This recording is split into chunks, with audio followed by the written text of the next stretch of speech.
Yo, what's going on? This is your boy M-A-N-N Man, and check out my interview at Amaru TV. You already know what it is.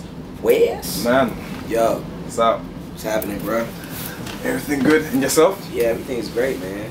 So this is your first time coming to the UK. Yep. How's it been for you so far? The UK's been dope, man. Like, they've been showing a lot of love, you know what I'm saying? Because, you know, I've never been out here. So, you know, for me to come somewhere where I've never been and people, like, greet me at the train station with, like, cameras and stuff like that. Like, all my fans, like, when I tell them who I am, they go crazy. Like, it's crazy. I love it, you know. Is the song Buzzin', Uh-huh. it really is, the name actually lives up to what's happening now, because you do have a buzz right now. Right. And you're actually impacting on the UK charts, and a lot of American artists Right. have not been able to do so. So why do you think that song is connected over here? I think because people over here kind of just recognize what it is. It's about having a good time, and it's about, you know what I'm saying, like not worrying about, not taking yourself too serious. It's about just enjoying life, and that's what Buzzin's about. Feeling like money, feeling like, you know what I'm saying, like going to the club, just throwing all your money in the air because you feel like money, you know, you don't care. So that's what it's about, and I think people over here kind of understand it, you know, so that's really dope. And before the music, Right. am I right, you were doing acting? Yeah, I was an actor first. I started off acting at like the age of 5. Yeah. So what point did you decide to think music may be a alternative from the acting? Well, when I started getting older, like, you know, my mom wanted to keep me out of like the street stuff, so she would put me into my acting school, which taught acting, singing, and dancing. And from there, I started dancing, like hip hop, clown dancing, and you know, from there it turned into to making music, because all the older people in the clown group was making music, and I wanted to be like them because I was the youngest. And I was like 14, and after that, I just started falling in love with music because I had a lot to say. I was going through a lot of different new things just growing up in LA, so I felt I had a cool little story, and I, you know, it just kind of developed into this whole man movement. And you've been signed since you were 16? Yeah. And you're 19 now? Yeah. So let's rewind back. How did you actually end up getting your deal? Actually, it was just me being at the right place at the right time. I was performing at this place called the Knitting Factory, and this guy, Jamie Adler, my manager now, saw me and was just wowed by my stage show. And he ran up on stage and was like, yo man, I want some music. So I gave him a song called Jerkin, like the next day.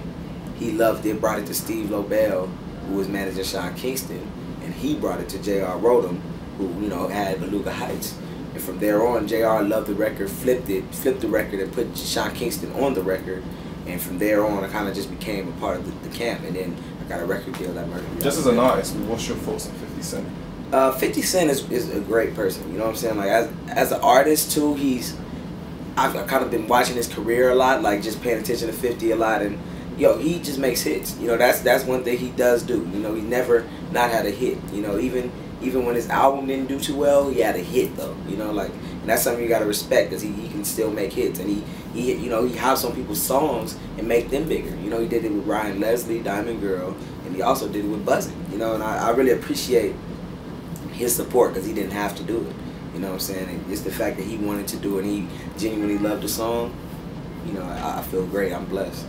And in the video for Buzzin', is that you and Nipsey in the... Yeah. Me and Nipsey have the same manager, so I've watched Nipsey's career go up. You know, like I'm like his little bro. You know, I've always been around Nip, and I've always rooted him on. You know, all his video shoots was like, yo, that's my bro doing his thing, man. Shout out to Nip. So for us, I mean, I haven't been to LA yet. So what is it actually really like growing up as a youngster in LA? Growing up in LA, you know, there's a stereotypical, you know, the gangs are still out, you know what I'm saying? But it's a lot less. It's not as crazy as it used to be, because people kind of recognizing the real, recognizing what it leads to, nothing but negativity. And but you know, we're also influenced by a lot of fashion and a lot of music now, because we kind of like, you know, we had to go back to the drawing board because we couldn't make the same type of music. So now it's all like, it's a renaissance going on in LA, to where we're more about fashion, enjoying ourselves and having fun. You'll find a lot of new artists coming out talking about different things, because, you know, we had to go back to the drawing board musically and creativity. So, you know, now it's a really dope place to be at, you know, and the weather's... Before this track that you've got out now, it's been hard for, I'll say, a lot of West Coast artists to actually get played on radio nationally. Do you feel like this could be the start of it with the song that you have now, Buzzin'? I believe so. You know, I feel like, you know, we're knocking down barriers, you know, with Buzzin'. I feel that, because it still sounds West Coast. You can definitely tell I'm from LA, but you know, a lot of people are still, you know, vibing to it. The fact that I'm out here in the UK, they're vibing to a West Coast record, a new West Coast record, not just an old classic, a new one. That means something, and I think I'm making a statement. And with 50 hopping on it, an OG from the East Coast hopping on a young West Coast artist, like, it's kind of like, it's really making a statement. I think that now I just have to keep making sure like I support it with bigger and better songs. So I'm a definitely. What is the biggest misconception of being a signed artist today? Because a lot of people believe that once you sign a deal, it's plain sailing from there. I think the biggest misconception is once you're signed, you think that it's easy after that. You know, that's when it gets hard. You know, and people used to tell me that, and I used to be like, I don't know what you're talking about. I'm signed, I got a deal, and I'm about to be famous. And you see, it took me 3 years to really understand it, and finally I'm getting to the point where it's like you can't rely on people. You have to do it yourself.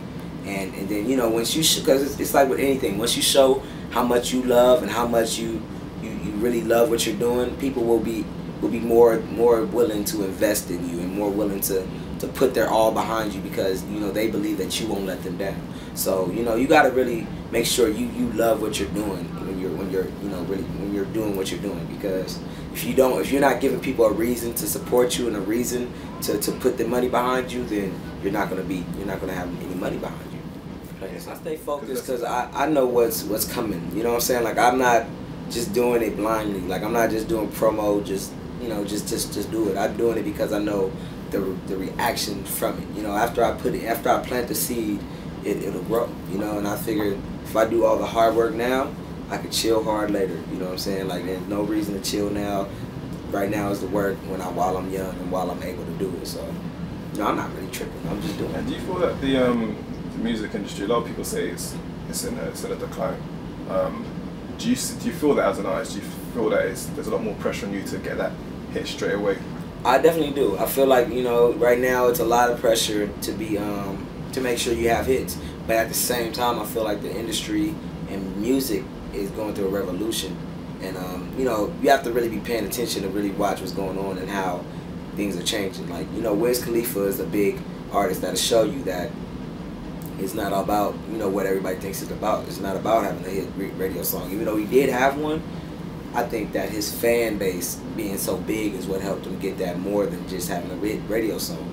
You know what I'm saying? Because Wiz was selling out places before he had a hit, and I think that says a lot. You know, so I think that it's going through a change, and the formula will be figured out soon. But some people will find out sooner than others. I think I'm gonna find out. All of my new fans, all of the new birthday gang members, I really appreciate the love, and I want y'all to know that I love you guys back. And hit me on Twitter at MANN.